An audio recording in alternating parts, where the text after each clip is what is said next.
आपने आफ्स्पा का नाम तो जरूर सुना होगा, लेकिन क्या आप जानते हैं ये कानून इतना कंट्रोवर्शियल क्यों है? क्या ये इस देश की सुरक्षा के लिए जरूरी है या फिर ये आम लोगों के अधिकारों का हनन करता है? आज के वीडियो में हम बात करेंगे आफ्स्पा यानी armed forces special powers act के बारे में। इसका असल मतलब क्या है, किस लिए बना था और क्यों इस पर देश भर में चर्चा और विरोध दोनों होते रहते हैं। नमस्कार दोस्तों, चलिए शुरू करते हैं आफ्स्पा के सच और संविधान के बीच की ये कहानी। हिस्टोरिकल मेंशन बिफोर इंडिपेंडेंस, आजादी के पहले इसका मेंशन आता है। कहाँ आता है? क्विट इंडिया मूवमेंट को क्रश करने के लिए उस समय जो इंडिया के वाइसरॉय थे, लॉर्ड लिनलिथगो, वो ये armed forces special powers ordinance लेके आए थे 1942 में। उनका पर्पस क्या था? इस मूवमेंट को क्रश करना। लेकिन प्रैक्टिकल इम्प्लीकेशन क्या था? प्रैक्टिकली उसका मतलब क्या था? प्रैक्टिकल मतलब था कि एक तरीके का लाइसेंस दिया हुआ था उन्होंने, कहीं पे भी अगर आर्म्ड डिस्टर्बेंस है, ऐसी डिस्टर्बेंस जिसमें लोगों ने हथियार उठाए हुए हैं, तो एक तरीके का वो लाइसेंस था उन लोगों को मार देने का। इंडियन गवर्नमेंट ने भी 4 ऐसे सिमिलर ऑर्डिनेंस लाए थे, बंगाल, असम, ईस्ट बंगाल और यूनाइटेड प्रोविंसेस में सिचुएशन को कंट्रोल करने के लिए। Origin and enactment post independence, आजादी के बाद कहां से शुरू हुआ ये? सितंबर 11, 1958 को ये पहली बार पास हुआ। किस लिए पास हुआ था? जो नॉर्थ ईस्ट रीजन में जो इंसर्जेंसी बढ़ गई थी बहुत ज्यादा, जो सेपरेटिस्ट मूवमेंट स्टार्ट हो गया था नागा नेशनल काउंसिल के द्वारा, नागालैंड को इंडिया से अलग करने के लिए, उसको दबाने के लिए, उसको कंट्रोल में लाने के लिए। यहाँ पे एक शब्द आया है इंसर्जेंसी। इंसर्जेंसी का मतलब क्या होता है? इंसर्जेंसी का मतलब होता है कि जब लोग या कोई भी ग्रुप अपनी ही सरकार के खिलाफ बंदूक उठाकर संगठित रूप से लड़ाई शुरू कर देते हैं, उसे इंसर्जेंसी कहते हैं। नागालैंड और मणिपुर में चल रहे उग्रवादी आंदोलन इंसर्जेंसी का उदाहरण है। ये जो नक्सलाइट मूवमेंट है, ये भी एक तरह से इंसर्जेंसी ही है। ये इंसर्जेंसी नॉर्थ ईस्ट रीजन में, खास करके ये जो नागालैंड नेशनल काउंसिल है, इसकी वजह से बहुत ज्यादा बढ़ गया था। और ये क्या चाह रहे थे? नागालैंड को इंडिया से अलग करना। और उस समय नागालैंड जो है वो आसाम का पार्ट था। नागालैंड स्टेट कब बना? 1963 में। तो नॉर्थ ईस्टर्न स्टेट्स में जो वायलेंस बढ़ रहा था, उसको कंट्रोल में लाने के लिए ये एक्ट आया। क्यों आया? क्योंकि जो सिविल एडमिनिस्ट्रेशन है, जो वहां की प्रशासन है, जो सरकार है, वो इस चीज को कंट्रोल नहीं कर पा रही थी, इस वायलेंस को कंट्रोल नहीं कर पा रही थी। पंजाब और चंडीगढ़ में खालिस्तान की इंसर्जेंसी थी, वहां पे आफ्स्पा 1983 में इंट्रोड्यूस हुआ। और JNK में भी आफ्स्पा इंट्रोड्यूस हुआ, जम्मू एंड कश्मीर में 1990 में। आफ्स्पा जो पंजाब और चंडीगढ़ में इंट्रोड्यूस हुआ था, उसमें कुछ एडिशनल पावर्स दी गई थी फोर्सेस को। वो पावर्स क्या थी? कोई भी गाड़ी को रोका जा सकता था, सर्च किया जा सकता था और सीज किया जा सकता था। सीज का मतलब एक बार समझ लेते हैं। जब कोई अथॉरिटी मतलब जैसे पुलिस हो या आर्मी, किसी भी चीज को फोर्स से अपने कब्जे में ले ले तो उसे सीज करना कहते हैं। फॉर एग्जाम्पल, जैसे पुलिस ने इलीगल हथियार सीज कर लिए, आर्मी ने दुश्मन का एरिया सीज कर लिया, तो सीज करना उसे कहते हैं। कोई भी गाड़ी को रोका जा सकता था, सर्च किया जा सकता था, सीज किया जा सकता था, अगर ये शक हो कि वो प्रोक्लेम्ड ऑफेंडर्स और एमिनेशन कैरी कर रहे हैं। प्रोक्लेम्ड ऑफेंडर्स मतलब ये माना जाए कि उस गाड़ी में ऐसे लोग हैं जो ये सेपरेटिस्ट मूवमेंट कर रहे हैं, इंसर्जेंसी बढ़ा रहे हैं, या फिर वो एमिनेशन का मतलब हथियार कैरी कर रहे हैं। उसके बाद जो सोल्जर था, उसके पास ये भी पावर थी कि वो किसी भी तरीके के ताले को तोड़ सकता है अगर ताले की चाबी उसको नहीं दी जा रही है या जानबूझ के छुपाई जा रही है। पंजाब से 1997 में आफ्स्पा हट गया, लेकिन चंडीगढ़ में 2012 तक आफ्स्पा था। क्यों? क्योंकि चंडीगढ़ को डिस्टर्ब्ड एरिया माना गया। ये डिस्टर्ब्ड एरिया कैसे डिक्लेयर होता है, आगे हम जानेंगे। 1980 के एंड में जम्मू कश्मीर में इंसर्जेंसी और टेररिज्म, आतंकवाद भी बहुत ज्यादा बढ़ गया था, इंसर्जेंसी भी बहुत ज्यादा बढ़ गई थी, इसलिए 1990 में जम्मू कश्मीर में भी आफ्स्पा लगा दिया गया। की प्रोविजंस क्या है इसमें? जिन एरियाज को डिस्टर्ब्ड एरिया घोषित कर दिया जाता है, वहां पे आर्म्ड फोर्सेस की क्या क्या पावर है। आर्म्ड जो फोर्सेस हैं, वो ऐसे लोग जो कानून को तोड़ रहे हैं या फिर आर्म्स हथियार उठा रहे हैं, उन लोगों को मार भी सकती है। 5 से ज्यादा लोग इकट्ठे नहीं हो सकते हैं।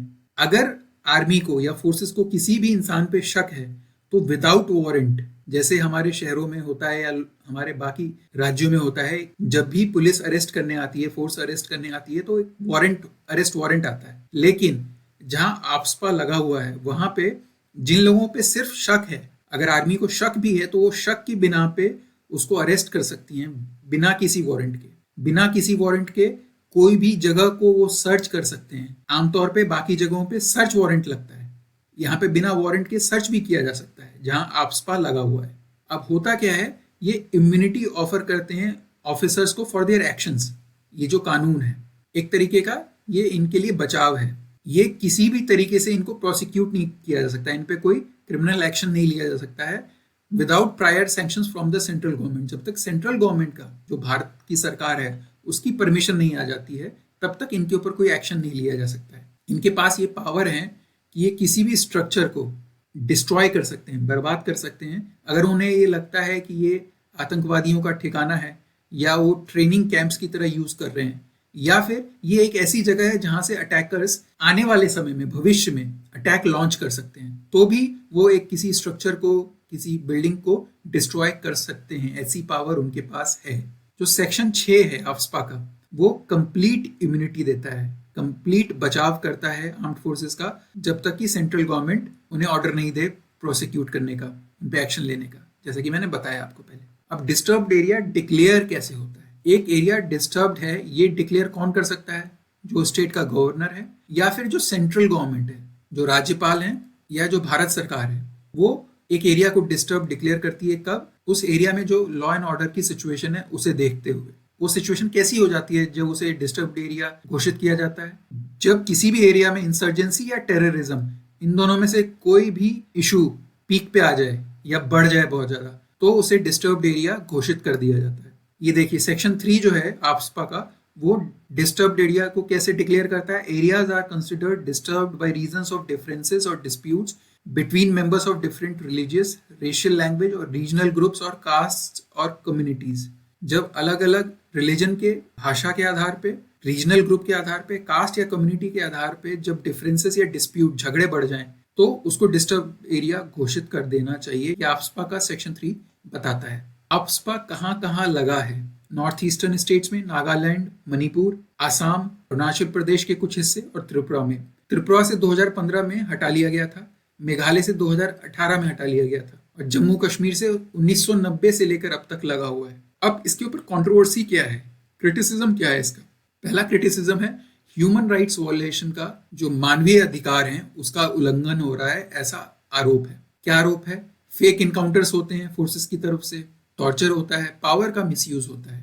ये आरोप है हमारी फोर्सेस के ऊपर। अकाउंटेबिलिटी नहीं है, कोई भी अकाउंटेबिलिटी नहीं है, मतलब कोई जिम्मेदारी नहीं है किसी की। कुछ भी कर लीजिए, किसी भी आर्मी ऑफिसर को, किसी भी फोर्स के ऑफिसर को आप कुछ कर नहीं पाएंगे, उनके ऊपर कोई एक्शन नहीं ले पाएंगे, क्योंकि वो बचे हुए हैं, उनको प्रोटेक्शन मिला हुआ है। एक क्रिटिसिज्म ये भी है कि जो लोकल्स हैं, जो वहां पे रहते हैं, उन लोगों का एलियनेशन हो जाता है, वो अलग थलग पड़ जाते हैं और उनका भरोसा कम हो जाता है आर्म्ड फोर्सेस से। लॉन्ग टर्म इन्फोर्समेंट जब ये शुरू में आया था तो ये टेम्पररी इंटेंट के साथ आया था, मतलब ये कुछ टाइम के लिए आया था, लेकिन अब बहुत सारी ऐसी जगह हैं जहां पे डेकेड्स यानी दशकों से ये एक्ट इन्फोर्स्ड है, लगा हुआ है।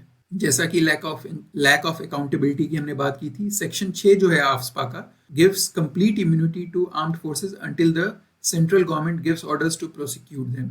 जैसा कि मैंने बताया, जब तक कि भारत सरकार ऑर्डर ना दे दे, उनके ऊपर कोई एक्शन नहीं लिया जा सकता है। अब इस एक्ट के फेवर में क्या आर्गुमेंट्स हैं? इसे माना गया है कि इंसर्जेंसी के अगेंस्ट ऑपरेशन करने के लिए बहुत जरूरी है। एक तरीके का लीगल कवर देता है सिक्योरिटी फोर्सेस को operating in hostile high risk environments.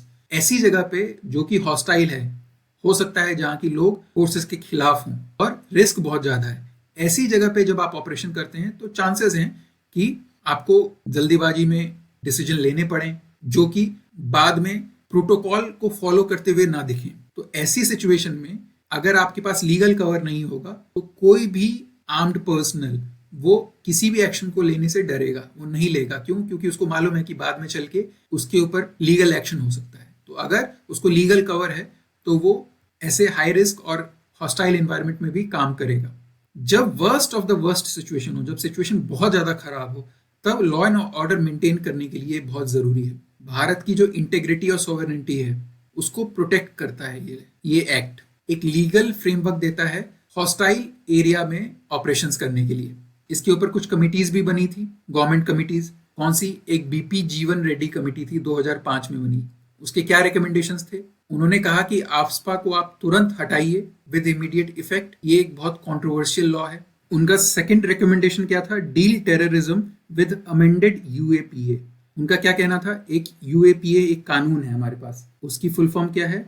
Unlawful activities prevention act. BP जीवन रेड्डी कमेटी ने क्या रिकमेंड किया कि आप आफ्सपा को हटा दीजिए और यूएपीए को अमेंड कर दीजिए, अगर जरूरत पड़े तो इसको चेंज करिए थोड़ा, और उसके साथ ही आप टेररिज्म को डील करिए। इस कमेटी ने रिकमेंड क्या किया कि आफ्सपा ने एक इंप्रेशन, एक इमेज क्रिएट की है कि नॉर्थ ईस्टर्न स्टेट्स को टारगेट किया जा रहा है, हॉस्टाइल ट्रीटमेंट की जा रही है उनके साथ। एक ये इमेज वहां पे बन रही है। गवर्नमेंट ऑफ इंडिया ने 2015 में इन रिकमेंडेशंस को रिजेक्ट कर दिया।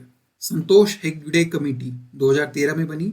1528 केसेस में से 6 रैंडम केसेस उठाए गए और उनके ऊपर इन्वेस्टिगेशन की गई, और रिकमेंडेशन क्या आया कि गवर्नमेंट जो है डिस्प्रोपोर्शनेट पावर्स दे रही है आर्मी को। डिस्प्रोपोर्शनेट मतलब जरूरत से ज्यादा पावर दे रही है आर्मी को। रिसेंट डेवलपमेंट्स क्या हुए हैं? जब समय बीता है उसके हिसाब से आफ्सपा ग्रेजुअली उसका जो इन्फोर्समेंट था वो अलग अलग जगह से कम हुआ है। पर्टिकुलरली जो नॉर्थ ईस्ट के एरिया हैं वहां से काफी कुछ कम हो गया है। 2025 में आफ्सपा नागालैंड में फुली एक्टिव है, मणिपुर के कुछ एरिया में, लेकिन असम के बहुत सारे डिस्ट्रिक्ट्स, अरुणाचल प्रदेश और मेघालय से कंप्लीटली हट गया है। मुझे उम्मीद है कि आपको ये वीडियो पसंद आया होगा। प्लीज इस वीडियो को लाइक करें, शेयर करें, सब्सक्राइब करें और नीचे कमेंट जरूर करें। आपके कमेंट से हमें इंकरेजमेंट और प्रोत्साहन मिलता है। धन्यवाद। जय हिंद।